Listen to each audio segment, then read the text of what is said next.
بسم الله الرحمن الرحيم اعوذ بالله من الشیطان الرجیم بسم اللہ الرحمن الرحیم. آپ دیکھیے قرآن پاک کا گھنٹہ ہے، تیسری کلاس ہے، اور تیسری کلاس میں پارہ الف لام میم ہے اور سورہ بقرہ. پارہ الف لام میم ہے، یہ پارہ ہو گیا آپ کا. اور پارے کو دیکھیے ایسے بنا دیتے ہیں شارٹ میں، یہ لیجیے نقطے بھی نہیں لگاتے. پارہ ہے نا، تو پارے میں دیکھیے 3 نقطے لگے ہیں. یہاں پر پے کے لیے خالی ایسے چھوڑ دیتے ہیں اور اس میں نیچے نقطے بھی نہیں لگاتے، اور یہاں صرف ایک بنا دیتے. لیجیے ایک بنا دیا، مطلب یہ ہوتا ہے یہ پارہ ہے اور یہ ایک ہے، پارے ایک. اور سورت کا نام ہے سورہ بقرہ. لکھ دیتے ہیں البقرہ. البقرہ سورۃ البقرہ. لیجیے البقرہ. بقرہ کہتے ہیں گائے کو، بقر کے معنی گائے. تو قرآن پاک میں سب سے بڑی سورت سورہ بقرہ ہے. یہ جو سورت ہے پورے قرآن پاک میں سب سے بڑی ہے. قرآن پاک میں 114 سورتیں ہیں، ان 114 سورتوں میں سب سے بڑی سورت سورہ بقرہ ہے. یہ تقریباً 2.5 پارے کی سورت ہے، اور کوئی سورت 1 رکوع کی، کوئی 5 آیت کی، کوئی 7 آیت کی، ایسی صورتیں ہیں، لیکن یہ سورت سب سے بڑی سورت ہے. اب یہ دیکھیے سورت کا نام کسی نوعیت سے رکھا جاتا ہے، کسی وجہ سے رکھا جاتا ہے، تو اس کو سورہ بقرہ کیوں کہتے ہیں؟ سوال پیدا ہوتا ہے کہ اس کو سورہ بقرہ کیوں کہتے ہیں، وجہ کیا ہے؟ تو اللہ تبارک و تعالی کسی خاص واقعے کی وجہ سے اس کی نسبت اس سورت کی طرف کر دیتے ہیں. جیسے قرآن پاک میں سورہ فیل ہے، دیکھیے الفیل نام سنا ہوگا آپ نے، الفیل. اور قرآن پاک میں آپ نے پڑھا بھی ہوگا، بچے پڑھتے ہیں اس سورت کو. یہ سورہ فیل ہے. اور فیل کے معنی عربی میں آتے ہیں ہاتھی کے، فارسی میں پیل بولتے ہیں. پیل کے معنی ہاتھی، فارسی میں پیل بولتے ہیں. پیل کے معنی ہاتھی، عربی میں فیل بولتے ہیں، فیل کے معنی ہاتھی. ایک سورت ہے جس سورت کا نام ہے سورہ فیل. آپ نے پڑھا ہوگا اعوذ باللہ من الشیطان الرجیم بسم اللہ الرحمن الرحیم الم تر کیف فعل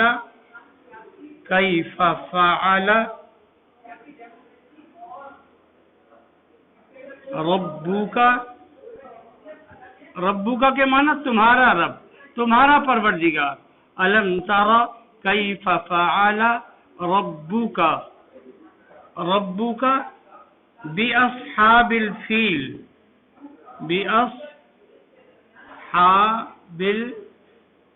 باصحاب الفیل. یہ دیکھیے الم تر کیف فعل ربک باصحاب الفیل. یہاں دیکھیے اللہ تعالیٰ نے فیل کا تذکرہ کیا اور سورت کا نام ہی فیل لگ دیا. فیل کے معنی ہاتھی. حضور پاک سرور دو عالم صلی اللہ علیہ وسلم کے دادا تھے. دادا کا نام تھا عبد المطلب.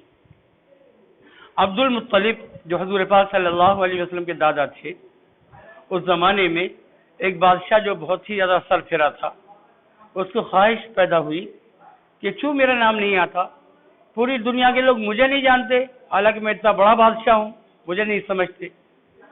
اور مکہ جاتے ہیں لوگ، مکہ کیوں جاتے ہیں؟ ایک بہت سیدھا سا گھر ہے بنا ہوا ہے، اس کی زیارت کرتے ہیں. میں ایک عالیشان بلڈنگ بناؤں گا، ایسی بلڈنگ بناؤں گا دنیا میں کسی نے نہ بنائی ہو. چنانچہ دنیا بھر کے کاریگروں کو بلا کر اور جمع کر کے اور بہترین قسم کی بلڈنگ بنائی، اور اس نے اعلان کرا دیا کہ بھائی تم لوگ وہاں جاتے ہو مکہ جانے کے، یہاں آیا کرو، اس بلڈنگ کو دیکھو، اس کی زیارت کرو، یا زیادہ ثواب ملے گا، یہاں آیا کرو. باقاعدہ اعلان کیا گیا، جگہ جگہ ملکوں اعلان کیا گیا، اور خطیر رقم اس نے خرچ کی اس کے اوپر. لیکن ان تمام چیزوں کے باوجود پھر بھی لوگ تھے کہ مکہ جا رہے ہیں، پھر بھی لوگ مکہ جا رہے ہیں اور بیت اللہ کی زیارت کر رہے ہیں. تو اس کو بڑا طیش آیا بڑا غصہ آیا، اور غصے کے عالم میں اس نے ہاتھیوں کی فوج جمع کی۔ اب وہ ہاتھیوں کی فوج لے کر کے پہنچا، کہاں پہنچا؟ مکہ، کہ نہ رہے بانس نہ بجے بانسری۔ جو مکہ ہے، بیت اللہ ہے، بیت اللہ کو ڈھا دوں گا، ختم کر دوں گا، مٹا دوں گا، تاکہ دنیا کے سارے لوگ میرے یہاں آئے، میرے ملک میں آئے، ملک یمن میں آئے، اور یہاں پر اس جو میں نے بلڈنگ بنائی ہے، اس بلڈنگ کی زیارت کرے۔ اس ارادے کے ساتھ وہاں پر پہنچا۔ اس نے دیکھا کہ مکہ سامنے ہے، بیت اللہ سامنے ہے، اب تو چند منٹوں کے اندر جا کر کے مسمار کر دوں گا، ختم کر دوں گا۔ اس نے پڑاؤ ڈال دیا کہ تھکے ہوئے ہو، آرام کر لو۔ آرام کرنے کے لیے وہاں پر رک گیا۔ حضور پاک صلی اللہ علیہ وسلم کی جو دادا تھے حضرت عبد المطلب، ان کو اطلاع ملی کہ وہ آیا ہے، اور اس کا ارادہ یہ ہے کہ بیت اللہ کو ڈھا دے گا، ختم کرے گا، اور اس کے بعد اینٹ سے اینٹ بجا دے گا، اور یہاں کے لوگوں کو بھی جو حشر ہوگا وہ سب لوگ جانتے ہیں۔ تو ہاتھیوں کی فوج لے کر کے وہاں جمع ہوا، تو اللہ تعالیٰ نے ہاتھی کے اوپر الفیل کا تذکرہ کیا۔ الم تر کیف فعل ربک باصحاب الفیل، کیا آپ نے دیکھا کہ تمہارے رب نے ہاتھیوں والوں کے ساتھ میں کیا سلوک کیا، کیا برتاؤ کیا؟ تو اللہ تعالیٰ نے یہاں اس کا تذکرہ کیا ہے۔ بہرحال وہ بات الگ ہے۔ اب یہاں پر بات چل رہی ہے آپ کی سورہ بقرہ کی۔ یہ سورہ بقرہ ہے، تو بقر کے معنی گائے کیا تھے؟ حضرت موسیٰ علیہ نبینا علیہ السلام کے زمانے میں ایک واقعہ ایسا ہوا کہ ایک مرڈر ہو جاتا ہے، قتل ہو جاتا ہے، اور قتل کے بعد میں اس کا سراغ نہیں ملتا، قتل کس نے کیا ہے۔ موسیٰ علیہ السلام کے پاس پہنچے، اے موسیٰ، مار دیا کسی نے، نام ہمارا لگ رہا ہے، ہم بالکل نردوش ہیں، ہمارے اوپر کوئی ایسی سازش رچنے کی بات نہیں ہے، نہ ہم میں کوئی شریک ہے، آپ ہی فیصلہ فرما سکتے ہیں۔ موسیٰ علیہ السلام نے اللہ تبارک و تعالیٰ سے درخواست کی، پروردگاری گتھی نہیں سلجھ رہی ہے، کیا کیا جائے؟ تو اللہ تبارک و تعالیٰ نے اس وقت میں ان کو یہ حکم دیا تھا کہ ایک گائے لے کر کے آؤ۔ یہ جو گائے ہے جس کو کہتے ہیں بقر، جو بقرہ ہے، یہ وہ گائے ہے کہ موسیٰ علیہ السلام نے ارشاد فرمایا ہے قوم کے لوگوں، میرے رب نے یہ کہا ہے تم ایک گائے لے کر کے آؤ۔ یہ قوم بنی اسرائیل کہلاتی ہے، بڑی ہٹ دھرم قسم کی قوم تھی۔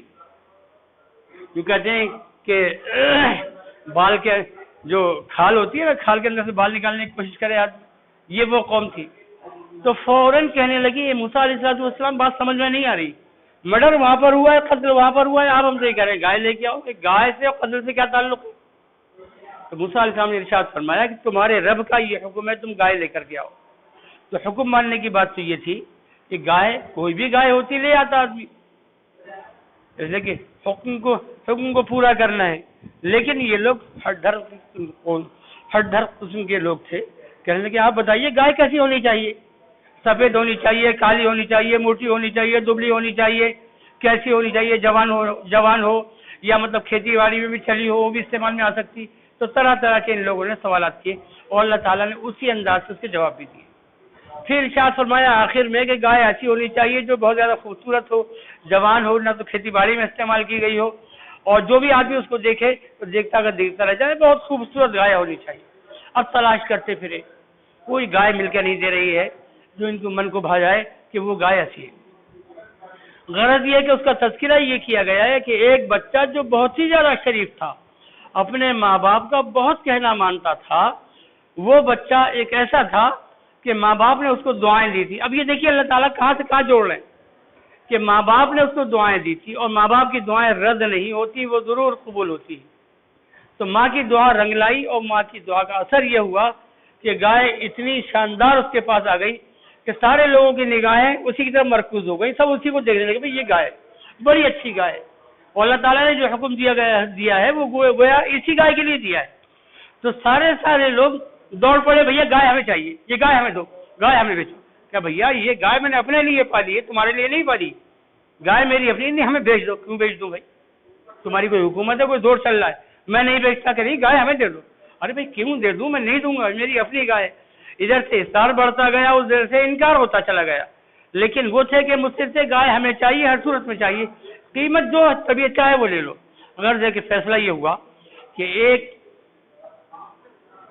ایک پلے کے اندر گائے رکھی جائے، اور ایک پلے کے اندر سونا رکھا جائے، اس سے وزن کیا جائے، جب سونے کے برابر گائے کا وزن ہو جائے گا تو اتنی رقم دینے کے بعد میں آپ کے حوالے گائے کر سکتا ہوں. تو لوگوں نے چندہ کیا اور چندہ کرنے کے بعد میں سونا اکٹھا کیا. ایک پلے میں سونا رکھا, دوسرے پلے میں گائے رکھی. جب گائے لے کر کے یہ چلے تو یہ وہ بقر ہے, البقر. پھر کیا ہوا؟ اب یہ گائے تو لے کر کے آ گئے. وہاں قصہ یہ تھا کہ بنی اسرائیل کے جو لوگ تھے, بنی اسرائیل کے لوگ گویا ایک قلعے کے اندر رہتے تھے. آگے اس کا ایک گیٹ تھا. اس گیٹ کے سامنے ایک مردہ پڑا ہوا ہے. اس مردے کو قتل کرنے والا کون ہے یہ سمجھ میں بات نہیں آ رہی ہے. صبح کے وقت میں جب دیکھا یہ گیا کہ سب لوگ اٹھ گئے, تو اس وقت میں ایک آدمی ادھر سے آتا ہے اور روتا پھرتا, میرے چچا یہ ہے, میرے چچا یہ ہے, میرے چچا کو کس نے مار دیا, میرے چچا کو کس نے مار دیا, اور ان لوگوں نے مارا ہے جو قلعے کے اندر بند ہیں, ان لوگوں نے مارا, مار کے باہر پھینک دیا میرے چچا کو, میرے چچا ہے, میرے چچا کو مار دیا. اب قصہ یہ ہو رہا ہے چچا کو مارنے والا کون؟ بنی اسرائیل. سارے لوگ انکار کرتے ہیں, ہم نہیں جانتے, نہ ہمیں کوئی علم ہے, نہ ہمیں کچھ پتا ہے کس نے مارا کس نے نہیں مارا. غرض یہ کہ موسیٰ علیہ السلام نے اللہ تعالیٰ درخواست کی, اللہ تعالیٰ نے ارشاد فرمایا گائے منگواؤ. گائے آئی. اب جب گائے آ گئی تو گائے آنے کے بعد اللہ تعالیٰ سے پوچھا, اے اللہ اب اس گائے کا ہم کیا کریں؟ تو اللہ تعالیٰ نے حکم دیا کہ اس کو ذبح کرو. گائے کو ذبح کیا گیا ان لوگوں کے سامنے, اور جب ذبح کیا گیا تو گائے کے ایک حصے کو, ایک پارچے کو لے کر اس مردے سے لگایا گیا, اور جیسے ہی اس مردے سے لگایا تو مردہ اٹھ کر کے بیٹھ گیا, اس نے آنکھیں کھول دی, اور مردے نے بتایا مجھ کو مارنے والا صرف میرا بھتیجا ہی ہے جس نے مجھے قتل کیا ہے. مقصد یہ تھا کہ میں بہت مالدار قسم کا آدمی ہوں, میری سارے دولت کا وہ مالک بن جائے, میری ایک بیٹی ہے اس کے ساتھ میں وہ شادی کرے, یہ اس کا مقصد تھا, اس لیے اس نے مجھ کو قتل کیا ہے, اور تم سے دیت وصول کر لے. اس زمانے میں دیت 100 اونٹ ہوا کرتے تھے, یعنی 100 اونٹ کا ہر جانہ تم سے وصول کرے, اور میرے مال دولت کا وہ اکیلا وارث بن جائے, اور میری بیٹی کے ساتھ میں شادی کر لے. اس کا مقصد یہ تھا. جب اس شخص کو پکڑا گیا اور پکڑنے کے بعد میں قتل کیا گیا. تو یہ ہے بقر کے معنی گائے کے آتے. تو اللہ تبارک و تعالیٰ کسی صورت کا نام کسی چیز سے جوڑتے ہیں, اور اس کے نیچے ایک کہانی ہوتی ہے, ایک قصہ ہوتا ہے, کوئی واقعہ ہوتا ہے. تو اللہ تبارک و تعالیٰ نے یہاں واقعے کا تذکرہ کیا ہے جو آگے چل کے اللہ تعالیٰ نے کیا ہے. یہاں پر ارشاد فرمایا وَقُلْنَا يَا آدَمُ اسْكُنْ أَنْتَ. یہاں پر دیکھیے کن انت, جگہ جگہ آپ کو یہاں ٹکرائیں گے. دیکھیے اسکن انت, یہاں دیکھیے قاعدہ آپ کو معلوم ہے. اب آپ بتائیے کیا قاعدہ ہے یہاں پر, یہاں کیا ہوگا بتائیے. دیکھیے یہ نون ساکن ہے, اور نون ساکن کے بعد میں حمزہ آ رہا ہے, اور یہاں پر قاعدہ لکھا گیا تھا کہ نون ساکن کے بعد اگر حمزہ آ جائے تو کیا ہوگا, جلدی پڑھیں گے. نون ساکن کے بعد حمزہ آ جائے تو جلدی پڑھیں گے. ایک قاعدہ. دوسرا قاعدہ دیکھیے یہاں پر آ گیا, اسی کے برابر ہے دوسرا قاعدہ آ گیا. نون ساکن کے بعد تا رہی ہے, نون ساکن کے بعد تا رہی ہے, تو نون ساکن کے بعد تا آ جائے تو کیا کریں گے, دیر لگا کر کے پڑھیں گے. تو یہاں پر جلدی پڑھیں گے. اسی آیت میں دیکھیے, اسی آیت میں دونوں قاعدے, اسکن جلدی پڑھیں گے, انت یہاں پر دیر لگائیں گے, یا جلدی پڑھیں گے یا دیر لگائیں گے. کیوں؟ یہاں پر اظہار ہوگا نون ساکن کے بعد حمزہ, اور یہاں پر نون ساکن کے بعد تا, اس لیے یہاں پر اخفا پڑھیں گے. اسکن انت, یہاں جلدی پڑھا اور یہاں پر دیر لگائی. یہ اللہ تعالیٰ فرما رہے ہیں یا آدم اسکن انت. اللہ تعالیٰ نے آدم علیہ السلام کی تخلیق کی, آدم علیہ السلام کو پیدا فرما دیا. پیدا فرمانے کے بعد ارشاد فرمایا کہ اسکن انت, تم اور تمہاری بیوی, وزوجک الجنہ, اور تمہاری بیوی دونوں کے دونوں جنت میں رہو. وکلا منہا, اور اس کے اندر سے کھاؤ پیو موج کرو مستی کرو. رغدن حیث شئتم, جہاں سے تمہاری طبیعت چاہے وہاں پر رہو, کھاؤ پیو موج کرو. ولا تقربا هذه الشجرۃ, ایک درخت کی طرف اشارہ کر کے اللہ تعالیٰ نے ارشاد فرمایا اس درخت کے قریب بھی نہ جانا. فتکونا من الظالمین, اگر تم اس درخت کے قریب گئے یعنی تم نے اس کو استعمال کیا, تم نے اس کو کھایا پیا, تو پھر تم ظالموں میں سے ہو جاؤ گے. آگے ارشاد فرمایا فَأَزَلَّهُمَا الشَّيْطَانُ عَنْهَا فَأَخْرَجَهُمَا مِمَّا كَانَا فِيهِ. وَقُلْنَا اهْبِطُوا بَعْضُكُمْ لِبَعْضٍ عَدُوٌّ وَلَكُمْ فِي الْأَرْضِ مُسْتَقَرٌّ وَمَتَاعٌ إِلَىٰ حِينٍ۔ یہ پورا واقعہ اللہ تبارک و تعالیٰ نے ارشاد فرمایا کہ ہم نے جنت میں رہنے کا حکم دیا، تم لوگ جنت میں رہو، موج کرو، مستی کرو، جہاں طبیعت چاہے وہاں گھومو پھرو، لیکن یہ درخت کے قریب مت جانا۔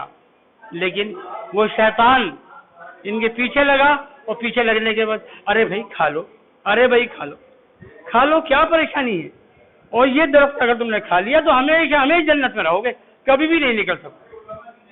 ایک آدمی کو آپ دیکھیں جو لمبا چوڑا چوغا پہن کر کے آئے، ہاتھ میں تسبیح ہو، ایک بینس ہو، رومال پڑا ہوا ہو، ہم کیا سمجھیں گے؟ نیک آدمی ہے، متقی پرہیزگار آدمی ہے، اللہ تبارک و تعالیٰ سے ڈرنے والا آدمی ہے، ہم یہ سمجھیں گے، بزرگ سمجھیں گے۔ تو یہ حضرات جو وہاں پر رہتے تھے، آدم علیہ السلام اور ان کی اہلیہ، تو ان کی اہلیہ نے یہ تصور کر لیا کہ بزرگ ہے، نیک ہے، سمجھا رہا ہے، ہمارے فائدے کے لیے سمجھا رہا ہے۔ لیکن وہ آدم علیہ السلام تھے، ابو الآبا تھے، باپوں کے باپ تھے آدم علیہ السلام، انہوں نے کہا ہرگز نہیں کھائیں گے۔ وہ جمے رہے اس بات پر، ان کو بات یاد تھی، جمے رہے کہ نہیں کھائیں گے، لاکھ بزرگ صحیح۔ تو آدمی یہ دیکھے کہ بات صحیح ہے یا غلط ہے۔ اگر کوئی بزرگ کہہ رہا ہے تو کیا بات صحیح ہو جائے گی؟ غلط بات تو غلط ہی رہتی ہے۔ اس لیے ہر ممکن طریقے سے وہ انکار کرتے رہے، لیکن ان کی جو بیگم تھی حضرت حوا علیہ السلام، ان کا دل نرم ہوتا ہے، عورتوں کا دل نرم ہوتا ہے عام حالات میں، اور وہ خوشامد کرنے لگی، ارے کھا بھی لیجئے، بیچارہ خوشامد کر رہا ہے، غریب کا کیا فائدہ؟ فائدہ تو ہمارا اپنا ہے، زندگی بھر کا فائدہ ہے، ہم ہمیشہ یہیں پر رہیں گے، کبھی نہیں نکلیں گے، وہ کہہ رہا ہے کبھی نہیں نکلیں گے، کھا لیجئے کھا لیجئے۔ پھر کیا ہوا؟